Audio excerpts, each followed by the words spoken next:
and welcome back to Gaisi Anand from Unit till Infinite. I'm Sneha and we are doing real analysis. If you are following me from the very beginning, आपको पता है that we started with the set theory, point set topology and we are now in improper integrals. As promised in the last video, आज मुझे questions करने हैं and I think it's been 4 days since I uploaded a video and usually मैं हर 2 दिन पे video डाल देती हूँ. It's because I actually sat down with my book to do all the questions. Now being a teacher, it's in our habit that कुछ questions करने के बाद we expect that our student will do all the questions. But last जो 4 days था ना वो eye opening था for me क्योंकि मुझे पता चला there are several questions जो actually में बहुत problematic हैं, right? So उसके बारे में हम बाद में बात करेंगे. Then I also went through some previous year papers. Some के almost 10 साल से जितने भी papers थे ना सारे papers मैंने देखे, study किया और मुझे पता चला that they are not asking you to do difficult improper integrals. What they are doing is they are giving you simple one जो हम लोग जिनको हम लोग by name जानते हैं and then they are changing some of the conditions and they are asking कि किस condition में ये improper integral जो होगा वो converge करेगा. So what I'm doing today is I have compiled all these name improper integral जो किसी कहीं ना कहीं से रिलेटेड है किसी ना किसी नाम से, वो मैंने इकट्ठे किए हैं एंड आई ट्राइड कि मैं उनको अच्छे से एक्सप्लेन कर सकूं कि वो कब और कब कन्वर्ज करते हैं और कब कन्वर्ज नहीं करते हैं. सो वो कर लेते हैं हम लोग इन लेंथ. जो क्वेश्चंस मुझे करने हैं वो एक्चुअली मैं करूँगी बट आई थिंक अभी हमारे पास टाइम कंस्ट्रेंट है. इसके बाद हमें फंक्शन ऑफ बाउंडेड वेरिएशन करना है, यूनिफॉर्म कन्वर्जेंस करनी है, फंक्शन ऑफ सेवरल वेरिएबल करना है एंड आई एम ट्राइंग कि नवंबर एंड तक मैं एटलीस्ट आपको थ्योरी तो सब बता ही दूँ कि हाँ ये चीज़ ऐसे होती है. क्वेश्चंस फिर भी मतलब कर सकते हैं हम लोग क्वेश्चंस भी अगर मैं डेडिकेटेड रही और आप लाइक करते रहो ना मेरे वीडियो को तो लगेगा कि हाँ people are actually watching me, तो हम लोग कर लेंगे. सो इन डेप्थ अगर मैं कोई चीज़ करवाना चाहती हूँ तो मैं ऑब्वियसली नवंबर के बाद या हाँ दिवाली के बाद स्टार्ट करूँगी डालना. बट अभी के लिए आई एम ट्राइंग कि मैं पूरा सिलेबस ख़त्म कर दूँ before November so that you can do revision. But मैं रिवीजन कैप्सूल्स और जो ये क्वेश्चन जो मुझे लग रहा है कि इंपॉर्टेंट है ये अपने इंस्टाग्राम हैंडल पे डाल रही हूँ इनकी pictures. If you want to have a revision capsule कि हर एक चैप्टर मैंने बहुत छोटा छोटा जिससे एक्चुअली मैं भी रिवाइज करती हूँ सब्जेक्ट्स को, वो मैंने बड़ी अच्छी सी डूडल वाली पिक्चर बनाई हुई है. Then so I think I want to show off that also. तो अगर आपको इंटरेस्ट है उसमें तो you can always find me on Instagram with this name. मैं इधर डाल दूँगी जो भी मेरा नाम है इंस्टाग्राम पे, वहाँ पर जाकर के आप मुझे फॉलो करें और वहाँ पर आपको सब रिवीजन कैप्सूल्स मिल जाएंगी per day. May be I'll add some questions also for you, so it will be like fun activity there. तो आप वहाँ पर फॉलो कर सकते हैं. But today we are going to do some very important improper integrals जो हमारे exams में आते हैं. बहुत लंबा इंट्रो हो गया, I know, I am really very sorry. So without any further ado let's just start the video.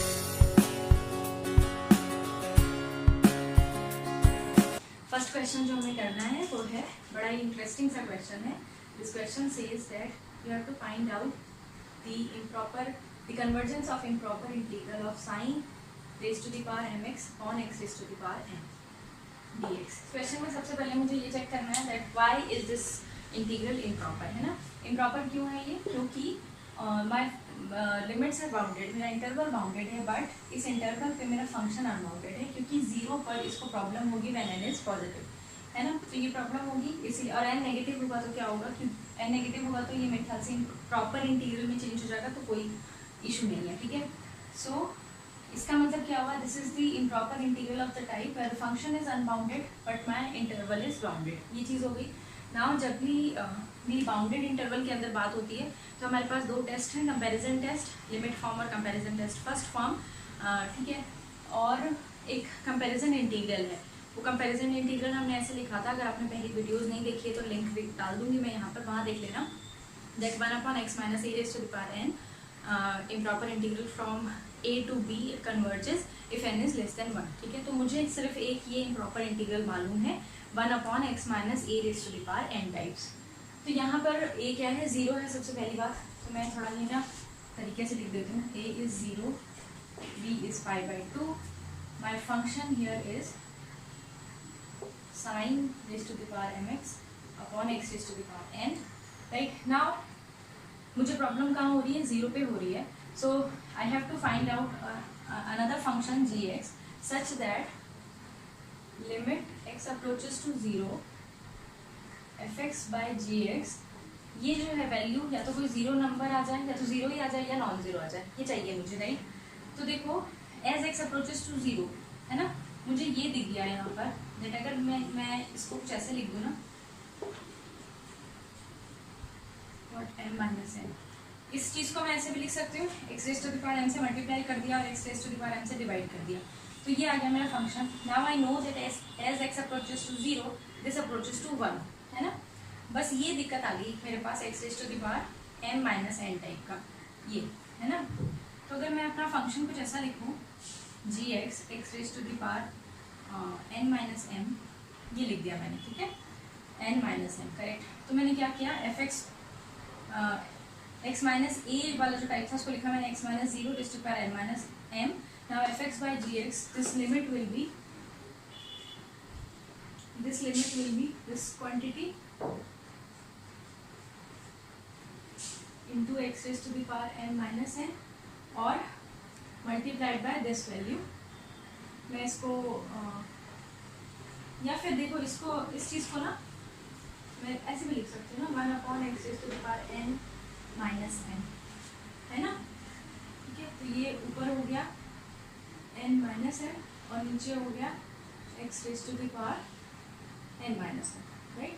तो ये तो कैंसिल हो जाएगा and this limit is what 1 which is a non zero number. Now I know by comparison test if this limit is non zero number they both converge and diverge together. Now I know that, so by comparison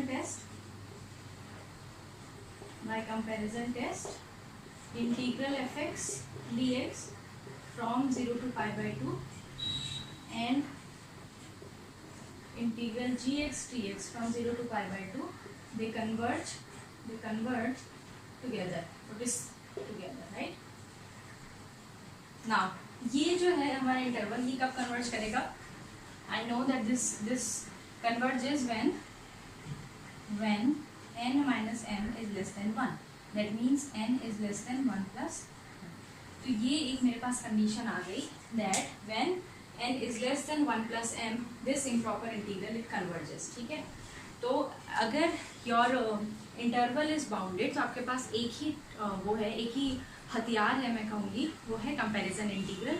आपको इस तरह से compare करना है, try to write your function in such a way कि आपको ना वो X raise to the power या X minus A raise to the power दिख जाए। जैसे मुझे यहाँ दिख गया था कि अगर मैं n माइनस एम कंसिडर करूँगी, दोनों को डिवाइड करूँगी तो ये कैंसिल हो जाएंगे, माई लिमिट विल बी 1।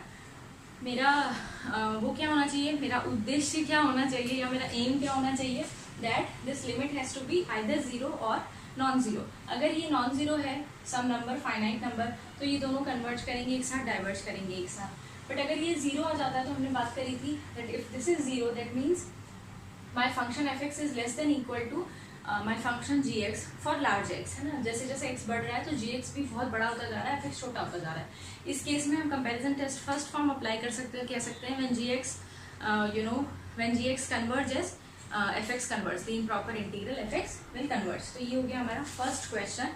ये जो इंटीग्रल है ये क्वेश्चन इसी तरह से आपसे पूछ सकते हैं। उन्होंने पूछा suppose 0 to pi by 2 sine raise to the power 4x upon x raise to the power 3 ये कन्वर्ज करेगा या नहीं। तो instead of doing every this thing you just remember that n has to be less than 1 plus m। इस case में ये converge करेगा, नहीं तो नहीं करेगा, ठीक है। तो ये कंडीशंस आपको इसके साथ ध्यान रखनी है that n less than 1 plus m ये कन्वर्ज करता है। नेक्स्ट क्वेश्चन कर लेते हैं। क्वेश्चन है ये, बहुत जाना पहचाना सा फंक्शन लग रहा होगा ये, ठीक है। इसके बारे में देखते हैं हम कौन सा फंक्शन बनता है। सबसे पहले देखो द लिमिट्स जो हैं इसकी, ये जो लिमिट्स हैं ये बाउंडेड है। इसका मतलब मेरा फंक्शन, अगर ये इम्प्रॉपर इंटीग्रल का क्वेश्चन है तो इसका मतलब फंक्शन में कुछ दिक्कत है। अब फंक्शन में दिक्कत कहाँ पर होगी, व्हेन, सबसे पहले तो एक चीज़ देख लो, when m is greater than और even equal to 1 and n is greater than equal to 1 और लेट i इज प्रॉपर, है ना। दोनों चीज़ें ऊपर ही रहेंगी, डिनोमिनेटर में कुछ नहीं जाएगा, ये प्रॉपर इंटीग्रल ही कन्वर्ट करेगा, मुझे चिंता करने की जरूरत नहीं। But suppose m is less than 1, m छोटा है तो ये x raise to the power 1 minus m ये नीचे चला जाएगा, x raise to the power m minus 1, है ना। और जीरो पे प्रॉब्लम आ जाएगी। तो यहाँ कन्वर्जेंस मुझे कहाँ चेक करनी है, एट जीरो। मैं पूरा डिटेल में नहीं लिखी अच्छे से, बट मैं आपको बस बता रही हूँ दैट ये प्रॉब्लम इस एंटिटी की वजह से हो जाएगी मुझे, है ना। क्योंकि ये नीचे आ जाएगा और 0 पर मुझे प्रॉब्लम होगी। Similarly for n but less than 1, n less than 1 पर ये चीज़ नीचे आ जाएगी, ये पावर नेगेटिव होगा, ये नीचे आ जाएगी, 1 पर प्रॉब्लम आ जाएगी। ठीक है, तो मैंने इसको क्या किया है, ये ऐसे 1/2 पर इसको ब्रेक कर दिया एंड यहाँ पर मैं कन्वर्जन चेक करूँगी 1 पे, plus this is 1/2 to 1 x raised to the power n minus 1 as it is 1 minus x raised to the power 1 minus n dx। ठीक है, तो यहाँ पर मैंने एक साथ बहुत सारे स्टेप्स एकदम से डाल दिए हैं। क्या क्या, सबसे पहले मुझे ये चेक करना है कि मेरे इम्प्रॉपर इंटीग्रल के जो बाउंड्स हैं उसमें मेरा फंक्शन कहाँ अनबाउंडेड हो रहा है। Now depending on the value of m and n, 0 और 1 साइमल्टेनियसली मेरे वो पॉइंट्स बनेंगे जहाँ फंक्शन अनबाउंडेड होगा। मैं कहूँ पॉइंट ऑफ डिसकंटिन्यूटीज बनेंगे। ठीक है, तो कब बनेंगे, when m is negative, problem कहाँ आएगी 0 पे। ठीक है, जब n नेगेटिव होगा, नेगेटिव माने लेस देन 1 होगा, तो मुझे प्रॉब्लम कहाँ आ जाएगी 1, मेरी प्रॉब्लम आ जाएगी 1 पर।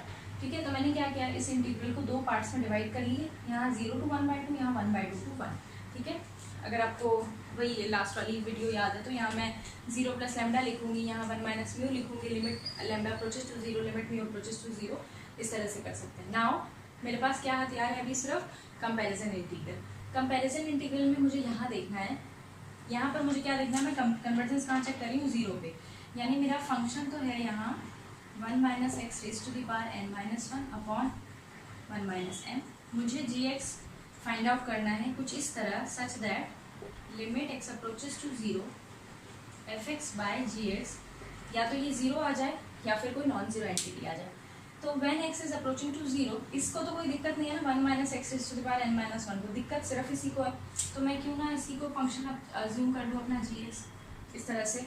So this will become limit x approaches to 0 1 minus x raised to the power n minus 1 and this limit is nothing but 1 which is a non-zero number। that means ये दोनों integral आपस में एक साथ इनका क्या रिलेशन है आपस में, they converge or diverge together, right.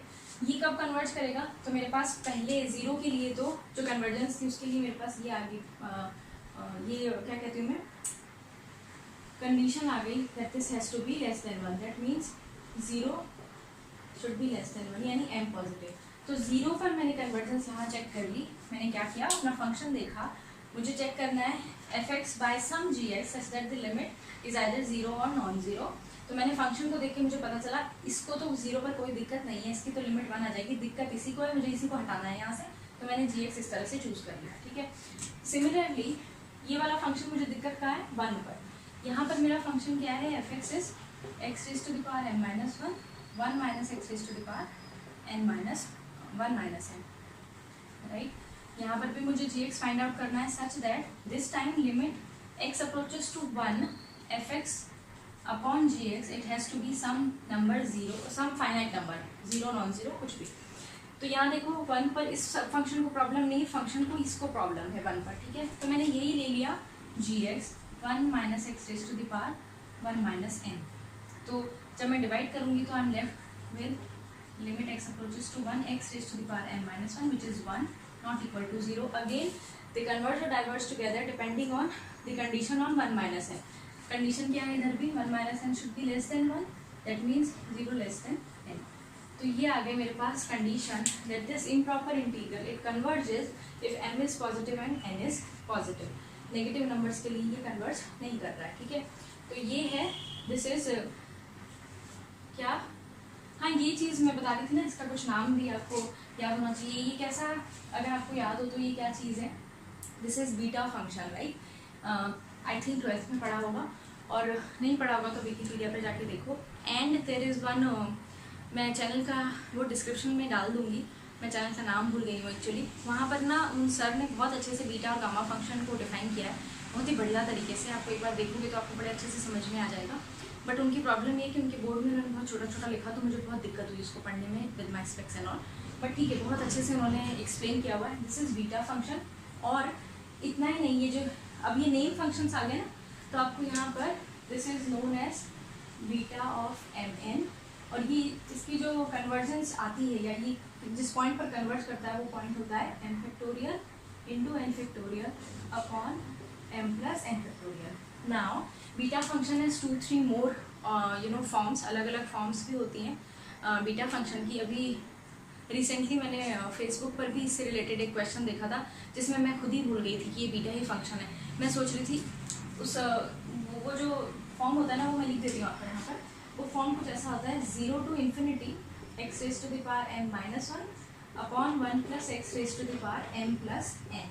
ठीक है, ये भी एक फॉर्म होता है बीटा फंक्शन का ही। मैं कंफ्यूज कहाँ हो गई थी कि ये बाउंड्स यहाँ पर जो फाइनाइट थे, यहाँ पर ये बाउंड्स फाइनाइट नहीं है, तो ये इनफाइनाइट बाउंड्स वाला बीटा फंक्शन है। सेम आंसर आएगा, ये भी कन्वर्ज करेगा, और कन्वर्ज करेगा कहाँ, m factorial n factorial upon m plus n factorial पर। एक और फॉर्म है इसका जिसमें सम है ऊपर, जो मैं थोड़ा भूल गई हूँ, आप थोड़ा चेक करना क्या है, बट हाँ बीटा फंक्शन इसे कहते हैं। क्वेश्चन, एक डायरेक्ट क्वेश्चन आया था, depending on the values of m and n they asked you that this converges to which point, यानी वो आपसे ये जानना चाह रहे थे कि आपको ये मालूम है या नहीं मालूम है दैट m फैक्टोरियल, ये बीटा फंक्शन जो होता है वो यहाँ कन्वर्ज करता है। तो इतना ही नहीं पता मुझे बीटा फंक्शन का दैट दे आर कन्वर्जेंट, बल्कि मुझे ये भी पता है कि वो इस पॉइंट पर कन्वर्ज करेंगे, राइट। नेक्स्ट क्वेश्चन कर लेते हैं। So third question is this one, they are saying that you have to find out the improper integral from 0 to π/2। Now मैं लिमिट्स जो है वो बाउंडेड है, मेरे फंक्शन को दिक्कत होगी। क्यों दिक्कत होगी, देखो, क्योंकि sine X between 0 to π/2 sine X is from 0 to 1, है ना। और लॉग फंक्शन कैसा होता है, बिटवीन 0 and 1, अगर आपको याद है तो 1 पे 0 हो जाता है और 0 पर इन्फिनिटी चला जाता है। तो इसका मतलब मुझे प्रॉब्लम है कहाँ पर, π/2 पर, समझ लो प्रॉब्लम है कि यहाँ दिक्कत आ सकती है। ठीक है, π/2 पर नहीं, 0 पर, सॉरी। सो 0 पर प्रॉब्लम है मुझे, क्योंकि log 0 हो जाएगा, log 0 is nothing which is nothing but infinity. तो 0 पर प्रॉब्लम है, π/2 पर तो फिर भी चलेगा।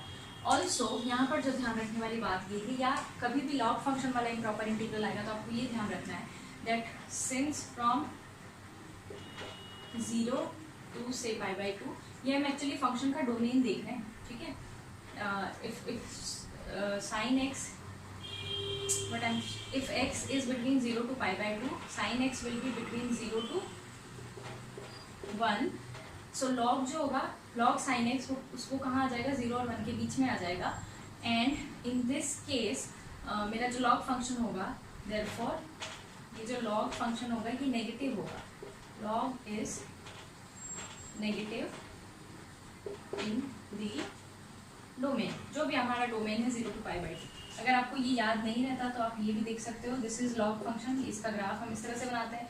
फ्रॉम 0 to 1 फंक्शन कैसा है, नेगेटिव है ना। कंपैरिजन टेस्ट अगर आपको याद है तो सब पॉजिटिव फंक्शंस के लिए करे गए थे, और फिर हमने एक डेफिनेशन पढ़ी थी दैट इज एब्सोल्यूट कन्वर्जेंस, जहाँ हमने बोला था फंक्शन चाहे नेगेटिव हो कोई बात नहीं, उसका मॉड्यूलस अगर कन्वर्ज करता है तो फंक्शन, अगर एब्सोल्यूट कन्वर्जेंट है तो जो इम्प्रॉपर इंटीग्रल होगा वो कन्वर्ज करेगा। तो मैं क्या करूँगी यहाँ पर, I will just take fx as minus of log sin x। तो मैंने क्या किया, फंक्शन को पॉजिटिव बना दिया सो दैट मैं अपने टेस्ट वगैरह अप्लाई कर सकूँ।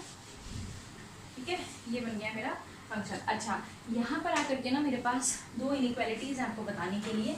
एक तो है x raised to the power r upon a raised to the power x approaches to 0 as x approaches to infinity, and secondly log x raised to the power some r upon x raised some n x raised to the power r approaches to 0 as x approaches to infinity। ठीक है, ये दो, in fact ये दो ना question भी आया था आपका, नेट में क्वेश्चन आया था, उन्होंने आपसे पूछा था।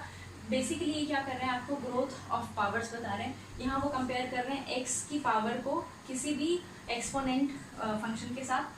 ठीक है, और यहाँ वो log के पावर को कंपेयर कर रहे हैं x की पावर के साथ। यहाँ से आपको ये पता चल रहा है that with x approaches to infinity a raise to the power x होगा वो हमेशा बड़ा होगा x raise to the power r से, और यहाँ उल्टा हो जाएगा x raise to the power r बड़ा होगा log x raise to the power n से।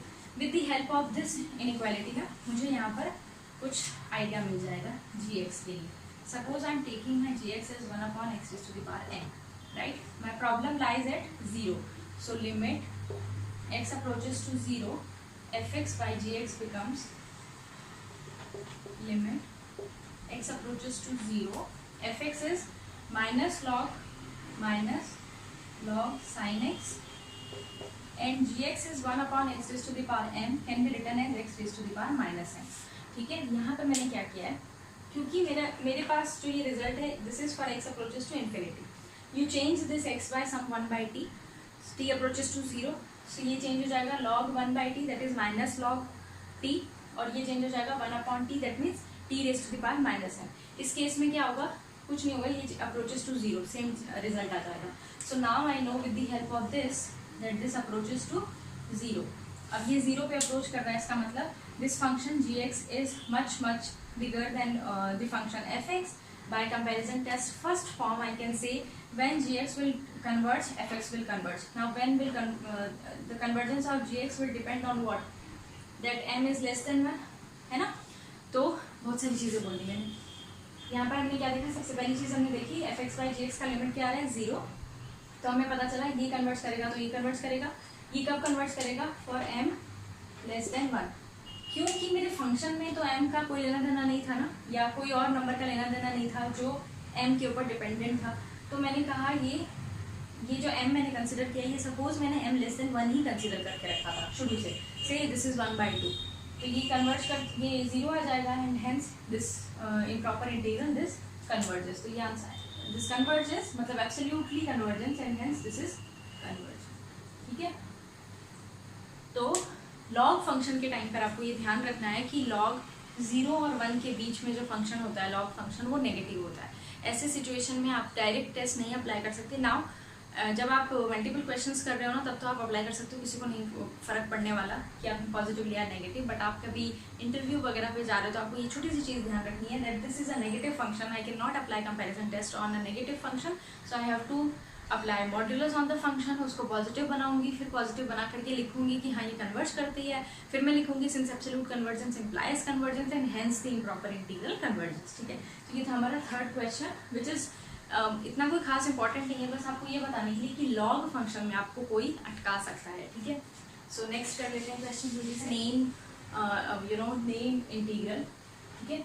ये है e⁻⁻x²। अभी हमने थोड़ी देर पहले यहाँ पर जो रिजल्ट मैंने लिखा था वो क्या लिखा था, x⁻⁻ some x power upon a⁻x, it converges to 0 as x approaches to infinity, ठीक है। तो मुझे दिख रहा है कि 0 पे तो प्रॉब्लम नहीं, प्रॉब्लम इन्फिनिटी पे ही है। अब ये इनफाइनाइट ये जो इम्प्रॉपर इंटीग्रल आ गया where the interval are unbounded, ठीक है। तो इस केस में मुझे यहाँ से ना a जो है ये सम नंबर मैंने लिखा नहीं, a is some number which is greater than 1, ठीक है। ऑब्वियसली मैंने उसी से तो कंपेयर करेंगे। e जो है it's a number line between 2 and 3, तो ये e के लिए भी बिल्कुल इट होल्ड्स ट्रू। तो यहाँ पर मैंने इसको कंपेयर करके मेरे को क्या पता चला that x⁻r is less than और equal to a⁻x for large x, है ना, ये पता चल रहा है। इसी चीज़ को मैं ऐसे लिख सकती हूँ दैट x², है ना, positive, this value is greater then x⁻², ही ले लेते हैं, स्क्वायर के साथ कंपेयर कर लेते हैं ना, ये बड़ा हो जाएगा एंड दिस इज छोटा as x is approaching to infinity. तो इसकी हेल्प से मैं इसको ऐसे लिख सकती हूँ ना, what can I right that 1/x² is greater than 1/e⁻x², that is e⁻⁻x² is less than 1/x²। तो ये मुझे डायरेक्ट कंपेयर करने के लिए मुझे डायरेक्ट एक इनइक्वालिटी मिल गई कि मेरा जो ये गिवन फंक्शन था this is less than 1/x²।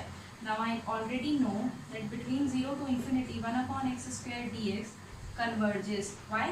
क्योंकि 0 to infinity पे पावर जो थी that has to be greater than 1, याद है ना comparison integral. So this is converges, therefore this integral will also converge, dx converges, ठीक है। इसका नाम है आयलर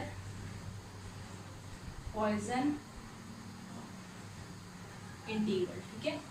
और ये कन्वर्ज कहाँ करता है, I think it converges to yes √π/2, ठीक है। तो इतना ही नहीं कि ये कन्वर्ज करता है, बल्कि मुझे ये भी पता है कि ये कहाँ कन्वर्ज कर रहा है, ये कहाँ कन्वर्ज कर रहा है टू √π/2, ये नेगेटिव साइन नहीं है, √π/2। अब if you are following Malik Arora, Savita Malik and Arora, जो भी बुक है वो Malik and Arora mathematical analysis के लिए, वहाँ पर ना इस पे बेस्ड, सिर्फ इसी इंटीग्रल पे बेस्ड बहुत सारे क्वेश्चंस हैं जहाँ आपको प्रोबेबली बाई पार्ट्स यूज़ करके या कुछ थोड़ा सा सब्स्टिट्यूशन करके और with the help of this integral that this is equal to √π/2 आपको इंटीग्रल फाइंड आउट करना है, ठीक है। तो आप चाहो तो बैठ करके वो कर सकते हो अपने फ्री टाइम में। This is our fourth example which is known as Euler Poisson integral, it converges to √π/2। Next question again this is अगर आपने 12th में पढ़ा होगा या पता नहीं ग्रेजुएशन में पढ़ा होगा, मुझे याद नहीं आ रहा. This is gamma function, known as gamma function. ठीक है, इसको हम लोग चेक कर लेते हैं. सबसे पहले हमें देखना है बाउंड जो है वो इनफाइनाइट है. प्रॉब्लम कहाँ कहाँ पर है? If m is less than 1 है ना, when m is less than 1, इसको 0 पर प्रॉब्लम आ जाएगी क्योंकि नीचे आ जाएगा. तो let us just write this as e raised to the power minus x upon x raised to the power 1 minus m dx. And ये हो गया. और इसको प्रॉब्लम कब आएगी? इन्फिनिटी पे इसको प्रॉब्लम होगा when m is not less than 1. ये जब पॉजिटिव हो तो ये इन्फिनिटी पे चला जाएगा ना दोनों. तो ये मैंने इसको डिवाइड कर दिया. अब देखो यहाँ 0 पर e raised to the power x को कोई प्रॉब्लम नहीं है, तो मैंने सीधा x अप्रोचेस टू 0, मेरा फंक्शन था e raised to the power minus x upon x raised to the power 1 minus m. इसको मैंने x raised to the power यानी gx जो मैं बना रही हूँ वो है 1 upon x raised to the power 1 minus m, है ना. ये बना रही हूँ, ये इस तरह से लिख दिया अगर मैंने. ठीक है, तो ये क्या आ जाएगा? दिस अप्रोचेस टू, ये कैंसिल हो गया, दिस अप्रोचेस टू 1, है ना. नॉन जीरो नंबर पर अप्रोच कर रहा है, दोनों एक साथ कन्वर्ट करेंगे. और ये कब कन्वर्ट करेगा? This integral from 0 to 1 it converges dx. It converges when 1 minus m is less than 1, that is m is positive. तो यहाँ तो मेरे पास एक कंडीशन ये आ गई that when m is positive, इस साइड वाला ये 0 to 1 वाला ये कन्वर्ट करेगा. यहाँ आ जाते हैं. ठीक है, ये अगेन वाली जो मैंने यहाँ पर अभी लिखी थी ना कंपेयर करने के लिए, x raised to the power r upon a raised to the power x, it converges to 0 as x approaches to infinity. उसी की हेल्प से लिखेंगे अब हम लोग. देखो my function is f(x) is now x raised to the power m minus 1 into e raised to the power minus x. Suppose I am taking my gx, क्योंकि 1 to infinity पे है तो मेरा जो कंपैरिजन इंटीग्रल है उसमें मुझे n greater than 1 चाहिए, तो मैंने इसको लिखा 1 upon x square only. Then what is limit x approaches to what? x approaches to infinity, f(x) upon gx is equal to limit x approaches to infinity. Now this लिख देते minus 1 e raised to the power minus x upon x raised to the upon 1 upon x raised to the power 2, कुछ ऐसा आ जाएगा. This is limit x approaches to infinity x raised to the power m plus 1 divided by e raised to the power x. और अभी मैंने देखा this limit is 0, है ना. तो ये लिमिट अगर 0 पर चली जाएगी, ठीक है, हाँ ये 0 पर चली गई, m पर मेरे पास कोई मतलब नहीं. यहाँ मैंने m के ऊपर ज़रूर एक कंस्ट्रेंट लगाया हुआ था लेस देन 1 का. ठीक है, तो ये आ गया मेरे पास that this will also converge. क्यों कन्वर्ज करेगी? क्योंकि gx जो है वो बड़ा हो गया, f(x) छोटा हो गया. बड़ा वाला कन्वर्ज कर ही रहा है, मुझे पता है 1 to infinity, तो ये भी कन्वर्ज करेगा. तो एक ही कंस्ट्रेंट मेरे पास आ गया, या एक ही कंडीशन आ गई that m should be positive, है ना. m को पॉजिटिव होना पड़ेगा. And this converges, this function is gamma m, ऐसे लिखते हैं. ठीक है, गामा m. कोई इसे उसका फैक्टोरियल का भी वो समझते हैं, but this is gamma m. Bracket लगा दो. This is equal to, this is what, nothing but m minus 1 factorial, right. ये कन्वर्ट करता है m minus 1 फैक्टोरियल पे. तो ये था गामा फंक्शन. गामा फंक्शन पे एक ही मेरे पास कंस्ट्रेंट आया that is m should be positive. Negative less than 1 है ना, तो लेस देन 1 कितना हो सकता है, वो कंस्ट्रेंट आ गया यहाँ पर. और ये फंक्शन स्पेशल फंक्शन है known as gamma function. Convert कहाँ करता है वो भी मुझे पता है, converges to m minus 1 factorial. तो सपोज यही क्वेश्चन आपका लिखा है, यहाँ लिखा है x raised to the power 5, और आपसे पूछा है कि कन्वर्ट कहाँ करेगा, कौन से पॉइंट पर कन्वर्ट करेगा.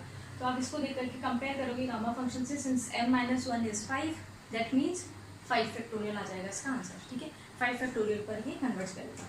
सो ये हो गया हमारे 5 क्वेश्चन. ठीक है, एक और क्वेश्चन है मेरे पास विच इज डिरिक्लेज इंटीग्रल, वो कर लेते हैं. लास्ट क्वेश्चन हमारे पास that 0 to infinity sin x upon x, इसकी कन्वर्जेंस चेक करनी है. ठीक है, और सबसे पहले देखो if I am talking from 0 to 1 sin x upon x dx, तो the limit as x approaches to 0 of this function it exist and hence it's a proper integral. ठीक है, तो ये तो हो गया प्रॉपर इंटीग्रल. इसके लिए तो मुझे चिंता करने की जरूरत नहीं है. मुझे इंटीग्रल चेक करना है from 1 to infinity of sin x upon x dx. ठीक है, मुझे ये चेक करना है. नाउ इसके लिए मैं क्या करूँगी, देखो मैं डायरेक्टली टेस्ट अप्लाई करती हूँ. Let us say that my function f(x) is sin x and my function phi x is 1 upon x. Now I know from 1 to x F x D x mod is bounded, है ना, bounded होगा ना ये, क्या है ये, from 1 to x sine x होंगे।